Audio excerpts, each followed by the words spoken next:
السلام علیکم ورحمۃ اللہ وبرکاتہ. ناظرین، میں ہوں آپ کا ہوسٹ فروخ حبیب اور آپ کو پروگرام ختم نبوت میں خوش آمدید کہتا ہوں. پچھلے پروگرامز کے اندر ہم نے علامہ اقبال کے اوپر جو ہے ان کی زندگی پر اور ان کے افکار پر روشنی ڈالی تھی. اقبال ڈے کے حوالے سے ہم نے قادیانیت کے ساتھ بھی بات کی تھی اور اس کا ہمیں بہت اچھا جواب موصول ہوا اور ہماری یہ کوشش تھی کہ کسی طریقے سے ہم بھی جو ہے اپنے قادیانی کچھ احباب جنہوں نے اس پروگرام کو بہت شوق سے دیکھا ان کو ہم مدعو کرتے اور ان کے اعتراضات اور ان کے جو شکوک و شبہات ہیں ان کو ہم سنتے. لیکن بدقسمتی سے ایسا ممکن نہیں ہو سکا. لیکن ایسا ہوا کہ لاہوری جماعت کے کچھ احباب نے جو ہے ہم سے کانٹیکٹ کیا اور انہوں نے وہ پروگرام کافی شوق سے بھی دیکھا تھا. ان کے کچھ شکوک و شبہات تھے جن کو دور کرنے کے لیے ہم نے ان کو اپنے اسٹوڈیو میں آنے کی دعوت دی، لیکن انہوں نے بھی آنے سے انکار کر دیا.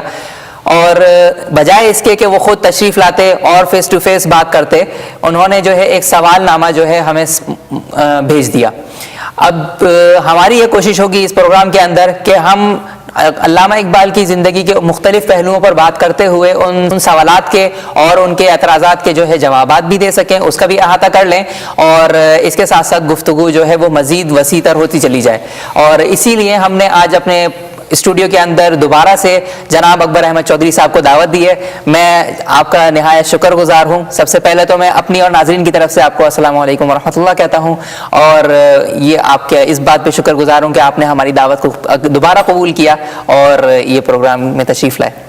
وعلیکم السلام ورحمۃ اللہ. جناب، تو آپ کو جیسا کہ پتہ ہے کہ قادیانی جماعت وغیرہ جو ہے ان کے بھی یہ جو پروگرامز تھے وہ کافی انہوں نے شوق سے دیکھے اور انہوں نے جو ہے ہم کو ایک سوال نامہ جو ہے وہ بھیجا ہے اور ہماری یہ کوشش ہے کہ ہم نہ صرف یہ کہ ان سوالات کے جو ہے جوابات کو جو ہے ان کا احاطہ کر لیں، بلکہ ہم یہ چاہیں گے کہ مزید جو ہے گفتگو کو آگے بڑھاتے ہوئے مزید تحقیقی انداز میں آگے بڑھیں.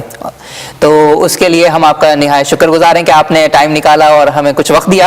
تو سب سے پہلے میں یہ کہنا چاہوں گا کہ آپ خود کچھ اپنی طرف سے علامہ اقبال کے بارے میں اگر کچھ مزید کہنا چاہیں، پھر ہم انشاءاللہ سوالات کا جو ہے سلسلہ شروع کریں گے، لیکن میں چاہوں گا کہ کچھ تمہیدی کلمات جو ہے وہ آپ شروع میں عرض فرما دیں. ضرور. ہم نے جو پروگرام کیا وہ قادیانیوں نے جو اقبال ڈے پہ اپنے شو کے اندر ایک علامہ اقبال پر شدید تنقید کی، اس کے جواب میں تھا. اور قادیانیوں کی طرف سے تو خواہ وہ علمی فقدان کی وجہ ہو یا ان کے پاس وقت نہ ہو، اس کا کوئی ریاکشن نہیں ہوا. مگر لاہوری جماعت نے ہمیں ایک اور موقع دیا کہ انہی کے سوالوں کے ذریعے سے ہم کچھ اور پہلوؤں پر بھی روشنی ڈال سکیں گے. تو ایک چیز میں واضح کرتا جاؤں جو کہ ان سارے سوالوں میں سے بھی آئے گی اور ایک اس کا احاطہ بھی کر لے گی کہ علامہ اقبال کا فکری میلان کبھی بھی جماعت احمدیہ یا قادیانیوں یا لاہوریوں سے نہیں رہا. اور اس کا ثبوت یہ ہے کہ انہوں نے اپنے والد صاحب کو بھی جو کہ اس جماعت احمدیہ کی طرف مائل تھے، قائل کر کے ان کو بھی چند سالوں میں اس سے دور کر دیا. اور دوسری بات یہ ہے کہ ان کے ابھی یہ ایک سوال بھی آئے گا کہ ان کے علم میں اور ان کے فکر میں مرزا غلام احمد کا یا ان کی جماعت کا یا ان کے آگے جو جماعتیں بن گئی ان کا کوئی تعلق نہیں تھا. تو یہ ایک جو ہے نا وہ پہلو ہے. پھر جس کو ہم نے حسن ظن کا بات کی تھی، وہ شروع میں جس طرح انہوں نے خود فرمایا یہ لفظ ان کا اپنا ہے، مگر اس کے بعد 1930 تک ان کا کوئی خاص تعلق نہیں رہا. اچھے ہیں برے ہیں کیا ہے، چونکہ ایک مصروف آدمی تھے، ایک بڑے وہ رہنما تھے، تو ان کو ان سے کوئی غرض نہیں رہی. مگر کشمیر کمیٹی میں جب انہوں نے قادیانی جماعت کی نیت پر شک ہوا اور اس وقت جو پاکستان کی موومنٹ چل رہی تھی اور انہوں نے دیکھا کہ قادیانی تو فور سیل کا سائن لگا کر بیٹھے ہوئے ہیں جی اس کھیل میں، تو اس وقت ان کی جو ایک لا تعلقی تھی وہ ایک مخالفت میں بدل گئی، اور یہ ان کا بڑا احسان ہے ہم پر کہ وہ اس کا جو علمی محاسبہ کر کے گئے ہیں، وہ ایسے سوال چھوڑ گئے ہیں کہ وہ آئندہ نسلوں تک بھی جو ہے وہ ہم یاد کرتے رہیں گے۔ میں آپ کو تھوڑا پیچھے لے کے جانا چاہوں گا، آپ نے جیسے ابھی 1930 کے اندر جو بات کی کہ انہوں نے جو ہے کشمیری کاز کے اوپر جو ہے وہ قادیانیوں کی نیت کے اوپر شک کیا، لیکن اس سے پہلے میں یہ جاننا چاہوں گا کہ آپ نے جیسے پچھلے پروگرام میں فرمایا تھا کہ علامہ اقبال جو ہیں انہوں نے آہستہ آہستہ کر کے قادیانیت کی جو اصلیت تھی وہ ان کے سامنے آئی، اور ان کا جو حسن ظن تھا قادیانی جماعت سے وہ آہستہ آہستہ کر کے ختم ہو گیا، اور ان کو اس بات کا یقین ہو گیا کہ یہ قادیانی جماعت جو ہے وہ مسلمانوں کے حق میں صحیح نہیں ہے، اور وہ آہستہ آہستہ ہوئے، جیسا کہ مولوی غلام حسین بٹالوی جو ہیں وہ بھی اسی طریقے سے آہستہ آہستہ کر کے الگ ہوئے تھے۔ لیکن ہم یہ دیکھتے ہیں کہ مولوی غلام حسین بٹالوی صاحب جو ہیں وہ 1819 میں قادیانی جماعت سے الگ ہوئے، اور قادیانی جماعت کو انہوں نے کافر کہا 91 میں، اور وہ جماعت کے ممبر نہیں تھے 1891 کے اندر، 1891 میں انہوں نے قادیانی جماعت کو کافر کہا اور ان سے الگ ہو گئے۔ لیکن علامہ اقبال جو ہیں ان کے بارے میں یہ آتا ہے کہ وہ تقریباً 1910 یا اس کے بعد جو ہے وہ جا کر قادیانی جماعت سے الگ ہوئے، تو وہ کیا چیز تھی اور کس چیز نے ان کو روکے رکھا کہ انہوں نے اتنی دیر بعد اور اتنے عرصے بعد جا کے اپنے نظریات کو قادیانی جماعت کے بارے میں تبدیل کیا؟ یہ آپ نے سوال پڑھ کے سنایا ہے ان کا، جی بالکل، ٹھیک ہے۔ کوئی اگر کسی کا تعلق مرزا غلام احمد صاحب سے تھا یا کوئی قادیان میں گیا، جس طرح کہ علامہ اقبال بھی گئے، مولانا ابوالکلام آزاد بھی گئے، تو اس کا مطلب یہ نہیں کہ وہ قادیانی جماعت کا حصہ بن چکے تھے۔ جو کسی کو جا کے مل کے آنا یا کوئی عجوبہ دیکھ کے آنا، کہیں پہ جا کر دیکھ کر آنا جو ہے وہ کوئی جماعت میں شمولیت کا ایک معیار نہیں ہے۔ تو یہ ایک وقت آیا 1910 سے لے کے 1916 تک، جبکہ قادیانیوں اور لاہوریوں کی آپس کی جنگ میں مرزا غلام احمد قادیانی کی بہت ساری ایسی عبارتیں اور بہت ساری ایسی کتابیں منظر عام پر آئیں جو پہلے منظر عام پر نہیں آ چکی تھی، کہ اب ہمیں تو نہیں پتا تھا، ایک عام آدمی کو تو نہیں پتا تھا کہ مرزا صاحب کی ہر کتاب کے ہر صفحے پہ کیا لکھا ہوا ہے۔ کچھ ان کی کتابیں ان کی حیات میں شائع بھی نہیں ہوئیں، کچھ ان کے جو ہے وہ باتیں ہیں وہ منظر عام پر نہیں آئیں۔ آپ یقین کریں کہ 1901 میں انہوں نے مرزا غلام احمد صاحب نے کتاب لکھی ایک غلطی کا ازالہ، ٹھیک ہے، تاکہ یہ نبوت کے مسئلے پہ جو لوگوں کو غلط فہمی پیدا ہو رہی تھی کہ وہ نبوت کا دعویٰ کر رہے ہیں، جبکہ یہ کوئی غلط فہمی تھی کہ وہ نبوت کا دعویٰ نہیں کر رہے، وہ اس غلط فہمی کا ازالہ کر دیں۔ اب دیکھیں کہ آج تک ان کے ماننے والے کے دو گروہ جو ہیں قادیانی اور لاہوری، وہ اس کتاب کی مطلب پر بھی اتفاق نہیں کر سکے۔ تو مرزا صاحب کی باتیں تو ایسی گول مول تھیں اور ایسی پیچیدہ تھیں اور ایسی وہ تھیں کہ ان کے اپنے لوگ اس پہ ایگری نہیں ہیں، تو دوسروں کو کی رائے زنی پہ آپ کیوں جو ہے وہ الزام دیتے ہیں؟ وہ تو جب ان کی لاہوری اور قادیانی گروپس کی، مرزا محمود کی اور مولانا محمد علی کی آپس میں جو ہے ان کی رنجش ہوئی اور ان کے وہ باتیں سامنے آئیں، تب لوگوں نے کانوں کو ہاتھ لگایا، لا حول ولا قوت، یہ مرزا غلام احمد کیا کچھ کہہ گیا، ٹھیک ہے۔ تو کسی کے پاس کوئی کتابوں کا سیٹ یا ان کی سٹیٹمنٹ کا سیٹ موجود نہیں تھا، جس طرح کہ آج کل ان کی ہر موضوع کے بارے میں ان کی ایک سٹیٹمنٹ کا سیٹ موجود ہے۔ تو اس طرح جس کو پتا تھا، جس کو خبر تھی، نہ اس زمانے میں ٹی وی تھا، نہ اس زمانے میں فون تھا، نہ فیکس تھا، جس نے کوئی کتاب پڑھی، کسی کی صحبت میں بیٹھا، جو اس نے سنا، جو اس نے اخبار میں پڑھا، اس کے مطابق اس نے اپنی رائے قائم کر لی۔ اور یہ جو تو اس لیے ہم یہ نہیں کہتے کہ لوگوں میں کوئی چینج آئی، جو بھی مسلمان ان کو دیکھنے گیا، جو بھی مسلمان عالم ان کو دیکھنے گیا، یا ان سے بات کی، یا ان کے بارے میں جانا، وہ شروع میں ان کو ایک ڈیبیٹر، مناظر سمجھ کر ان سے حسن ظن رکھا، مگر جب ان کی باتیں سامنے آنے شروع ہوئیں تو وہ ہر عقل والے انسان نے اس سے کنارہ کشی اختیار کی۔ یہیں پر میں ایک اور جو سوال جو ہے وہ ایڈ کرنا چاہوں گا، جو کہ ہمیں لاہوری جماعت سے موصول ہوا، کہ لاہوری جماعت کے کچھ حضرات کا کہنا یہ ہے کہ مرزا صاحب کی موت جو ہوئی، انتقال ہوا، وہ 1908 میں ہوا، اور جبکہ علامہ اقبال کی جو آپ حسن ظن کی بات کرتے ہیں یا امید کی بات کرتے ہیں جو انہیں قادیانی جماعت سے تھا، تو وہ تبدیل ہونا شروع ہوا 1910 کے بعد. تو ان کی طرف سے یہ اعتراض اٹھایا گیا کہ آیا کہ ان کو صرف اس جماعت میں سے اس جماعت کے نظریات سے اختلاف تھا یا مرزا غلام احمد قادیانی سے بھی کوئی اختلاف تھا؟ کیونکہ اگر دیکھا جائے تو مرزا غلام احمد قادیانی کی زندگی میں علامہ اقبال کو کوئی پرابلم نہیں ہوئی، نہ ہی انہوں نے کوئی اس پر اعتراض کیا، لیکن جو اعتراض بھی کیا گیا وہ ان کی زندگی کی بات کیا گیا. تو آیا کہ اگر پرسنلی مرزا غلام احمد قادیانی سے ان کا کوئی ایشو تھا یا ان کے نظریات پہ سے ان کو اختلاف تھا یا نہیں تھا؟ یہ بھی آپ نے جو بات کی ہے اس کی پریمس جو ہے وہ یہ ہے کہ میں نے چونکہ 1910 کا ذکر کیا تھا، 1910 وہ آخری سال ہے جس میں کچھ تعریف کے الفاظ ملتے ہیں. اس کا مطلب یہ نہیں کہ علامہ اقبال کا یہ ایک بچگانہ سوچ ہوگی کہ ان کا ایک ہی فکر رہا 1910 تک. یہ بات جو ہے یہ درست نہیں ہے. 1902 میں ایک فارسی شعر میں علامہ اقبال نے واضح طور پر کہہ دیا تھا. اب دیکھیں 1901 میں کتاب چھپی ایک غلطی کا ازالہ، جس میں نبوت نا نبوت کے چکر کا مرزا صاحب نے اس چکر کو مزید گول کر دیا. ٹھیک ہے. مگر 1902 میں اور یہ بھی ممکن ہے کہ اس کتاب کے جواب میں علامہ اقبال نے ایک فارسی کا شعر کہا کہ ختم نبوت کو کسی بھی مفہوم میں ذلی نبی، بروزی نبی وغیرہ وغیرہ کسی بھی مفہوم میں ذکر کرنے سے جو ہے وہ غلط بات ہے. اچھا. ہاں، تو اسی وقت سے اور پھر انہوں نے اپنے والد صاحب کو بھی کہا کہ یہ جس طرف یہ لوگ جا رہے ہیں اس سے آپ پیچھے ہٹ جائیں، اور ان کے والد صاحب نے بھی مرزا صاحب کی حیات میں ہی ان سے علیحدگی اختیار کر لی. تو ہم یہ نہیں کہتے کہ 1910 تک وہ ان کا حصہ رہے یا 1910 تک وہ ان کے سپورٹ کرتے رہے، نہیں، یہ بات بالکل غلط ہے. اچھا. علامہ اقبال نے اپنی ایک کتاب کے اندر بھی یہ بات لکھی ہے کہ مطلب قادیانی جماعت کے بارے میں کہ probably the profoundest theologian modern Indian Muslims. ایک تو یہ الفاظ آئے ہیں اور دوسرے الفاظ یہ آئے ہیں کہ اسلامی سیرت کا ٹھیٹ نمونہ، a true example of Islamic life.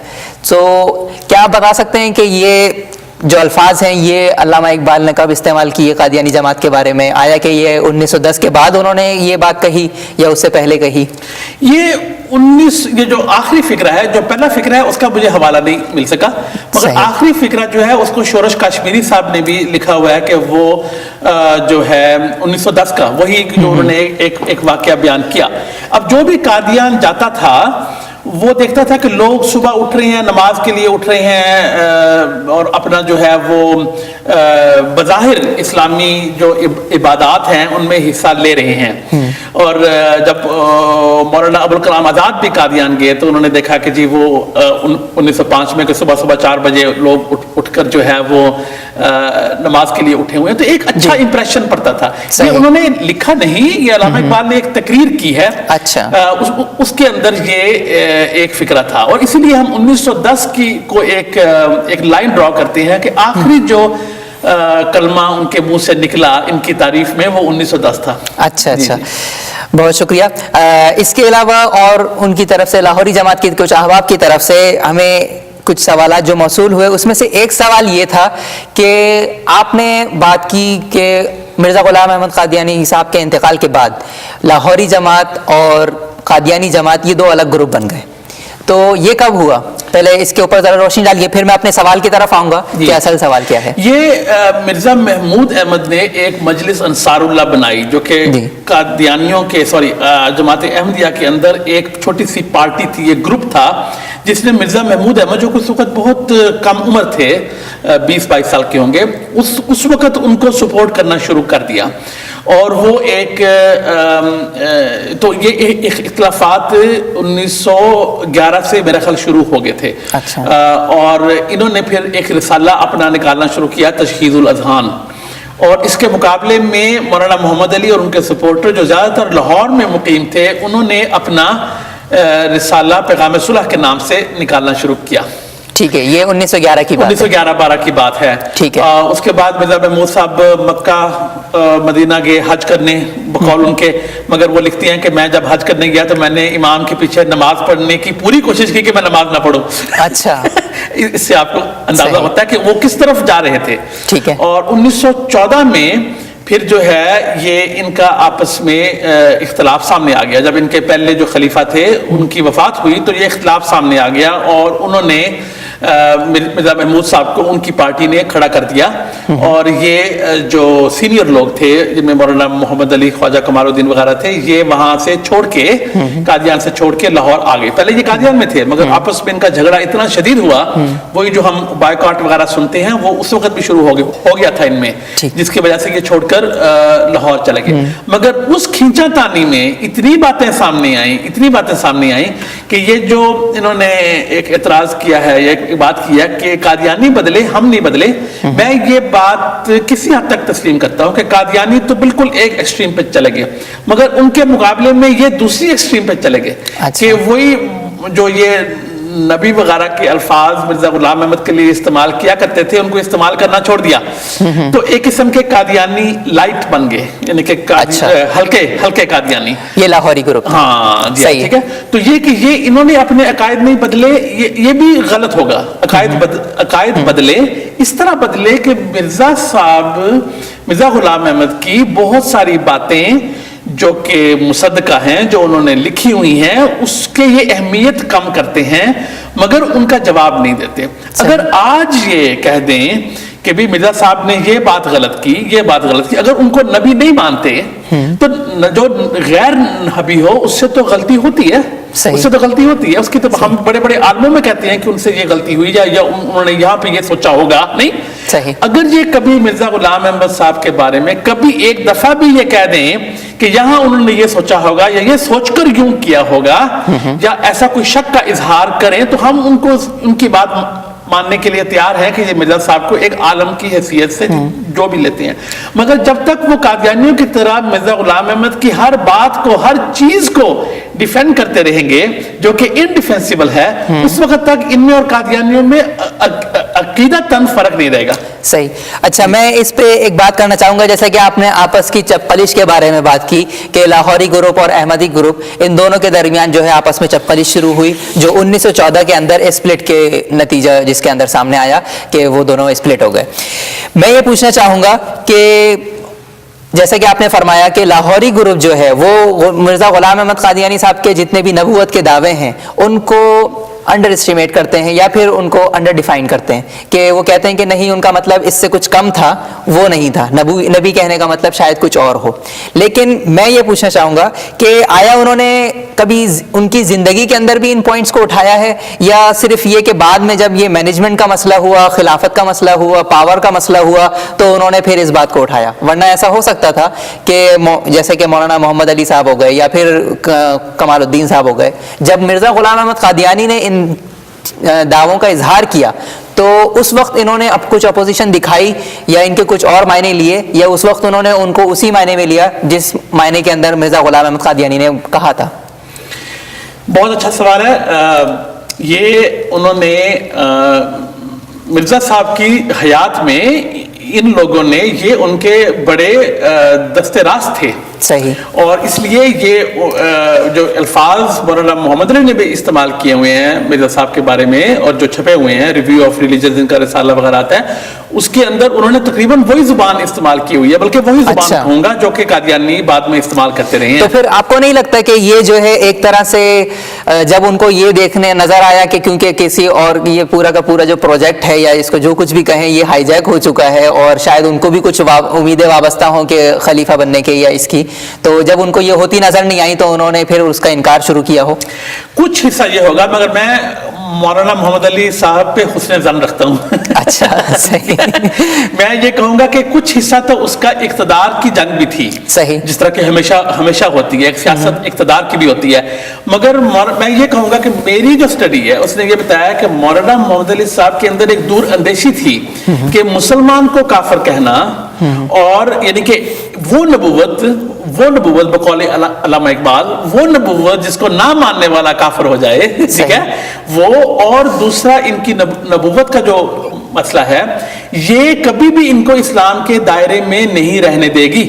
اس طرح انہوں نے ایک عاقبت اندیشی دکھائی، اور جو قادیانیوں کے ساتھ اور لاہوری جماعت کے ساتھ 73-74 میں جو فیصلہ ہوا وہ نہ ہوتا اگر یہ اس وقت جو ہے مرزا صاحب کے پاس جو ایکسٹریم جو غلوف ہے، جو ایگزیجریشن ہے جو کلیمز کی، اس کو اسی وقت کنٹرول میں کر لیتے. تو میں کہوں گا کہ آدھا مسئلہ اقتدار کا تھا، مگر آدھا مسئلہ ان کی ایک نیک نیتی بھی تھی کہ وہ مسلمانوں میں رہنا چاہتے تھے، وہ مسلمان سے الگ نہیں ہونا چاہتے تھے. ٹھیک ٹھیک. اچھا یہ بتائیے کہ جب یہ اسپلٹ ہوا اور لاہوری جماعت بن گئی اور اسی طریقے سے قادیانی جماعت بن گئی، تو دونوں جماعتوں نے ایک الگ نظریات کے جو ہے مکتب فکر کو جو ہے وہ اپروچ کیا، یعنی کہ انہوں نے مرزا غلام احمد قادیانی کی جتنی بھی ٹیچنگز تھیں، ان کی جتنی بھی رائٹنگز تھیں، تو اس کو ایک الگ زاویے سے دیکھنا شروع کیا. تو کیا ابھی اس کے بعد بھی یہ کہا جا سکتا ہے کہ دونوں جماعتیں جو ہیں وہ مرزا غلام احمد قادیانی کی صحیح تعلیمات جو اوریجنل ٹیچنگز ہیں وہ ان کو ریپرزینٹ کرتی ہیں یا نہیں؟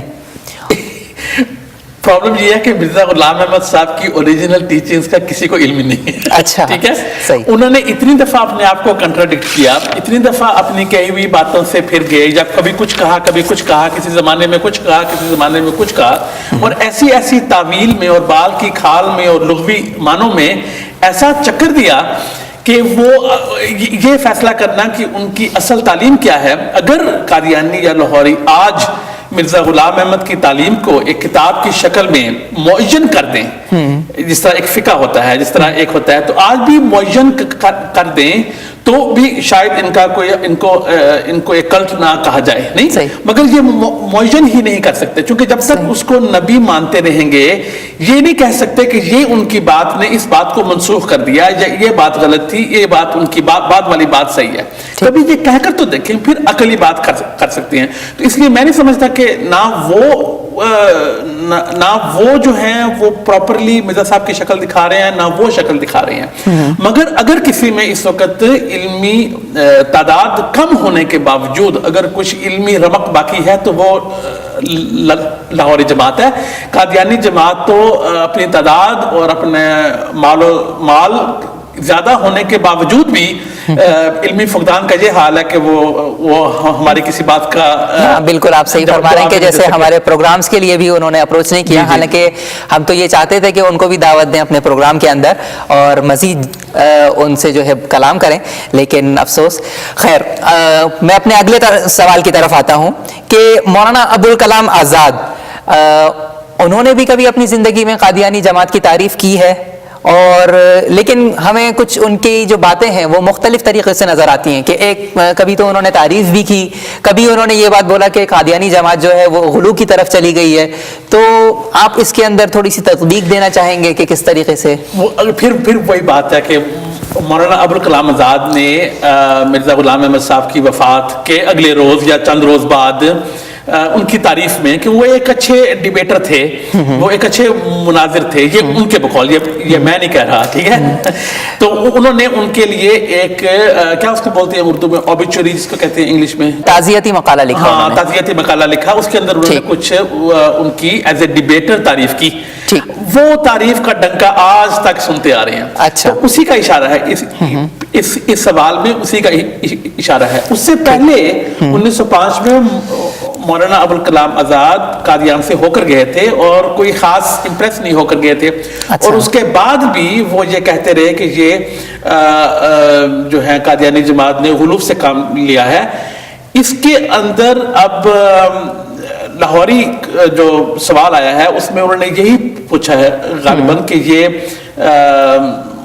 ابوالکلام آزاد صاحب نے ان کا کیوں کہا اور ہمارا کیوں نہیں کہا وغیرہ وغیرہ. تو اس جھگڑے میں ہم نہیں پڑنا چاہتے کہ کون صحیح ہے کون غلط ہے. ہم تو ان دونوں کو غلط مانتے ہیں، مگر ان کا موقف جو ہے جماعتی احمدیہ کے بارے میں اور مرزا غلام احمد صاحب کے بارے میں اور لاہوریوں کے بارے میں موقف ان کا سیم رہا ہے. صحیح. کسی کی وفات پہ اس کے مناظرے اور ڈیبیٹ جو ان تک معلومات تھی, آج ہمیں پتہ چلا کہ مرزا صاحب کی بعض ڈیبیٹس بھی جو ہیں وہ غیر علمی ثابت نہیں ہاں ہے. جی تو وہ جو جتنا ان کو علم تھا اس کے مطابق انہوں نے کسی کے مرنے پہ تعریف کر دی. ان کو اگر پتا ہوتا کہ اس طرح اس کا جو ہے وہ صحیح ہے, تعلیمات ہیں تو یقیناً. ہاں. لیکن اچھا, مولانا ابوالکلام آزاد نے غلام احمد قادیانی صاحب کو مہدی جون پوری صاحب سے بھی تشبیہ دی ہے, تو اس کی کیا حقیقت ہے؟ انہوں نے اپنے جب غلو کا ذکر کیا ہے, جس طرح انہوں نے ان کے سوال میں ہے, تو انہوں نے ان کو کہا کہ جس طرح مہدی جون پوری کے ماننے والوں نے بعد میں ایک مبالغے سے کام لیا, اسی طرح قادیانیوں نے مبالغے سے کام لیا. تو لاہوریوں نے اچھا, تو یعنی کہ آپ یہ کہنا چاہ رہے ہیں کہ جیسے انہوں نے صرف مبالغے کے اندر جو ہے وہ دونوں کو سیم قرار دیا ہے. ٹھیک ہے, یہ ہم اس پہ مزید جو ہے اس کے بارے میں بات کریں گے, لیکن ابھی وقفے کا وقت ہو گیا ہے. ناظرین, تو ہم وقفے کے بعد پھر ملیں گے, ہمارے ساتھ رہیے گا, مزید سوالات ہم جناب سے کرتے رہیں گے. تو ملتے ہیں بریک کے بعد.